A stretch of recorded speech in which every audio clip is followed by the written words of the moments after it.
আজকে ছিল সোমবার, তাই সকাল সকালই উঠে পড়েছিলাম ঘুম থেকে। আর 8:45 নাগাদ একটু করে নিলাম এক্সারসাইজ। আমি মোটামুটি সোম থেকে শুক্র রোজই একটু এক্সারসাইজ করি বাড়িতেই, ওই 45 থেকে 1 ঘন্টার মতন।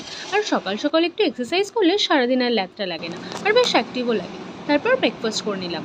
আগের দিন একটা নতুন মুসলি আনিয়েছিলাম, পিন্টোলার, ওটাই ট্রাই করলাম, বেশ ভালোই খেতে।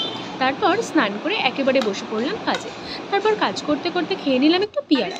আর একবার কাজে বসে গেলে কোথা দিয়ে যে সময় কেটে যায় বোঝাই যায় না। বিকেলের দিকে খেয়ে নিলাম একটু লাল চা। আর আমি চাতে চিনি খাই না, আর দুধ চাও আমার ঠিক সহ্য হয় না। আজকে তাড়াতাড়ি কাজ শেষ হয়ে গেছিলো, 7:30 নাগাদ লগ অফ করে একটু ছাদে গেলাম। আমি রোজ সন্ধ্যের দিকে আধ ঘন্টা হলেও একটু হাঁটার চেষ্টা করি। 10K স্টেপস হয়তো হয় না, ওই মোটামুটি 6 থেকে 7 হাজার স্টেপস মতন হাঁটার চেষ্টা করি। ওই সময়টা এত সুন্দর হাওয়া দেয় রোজ। সারাদিন কাজ করে এই টাইমটা একদম আমার me time. This helps me to relax. এইভাবেই কেটে গেল আজকের দিনটা। আবার দেখা হচ্ছে কাল একটা নতুন ভিডিওতে। চলো, টাটা।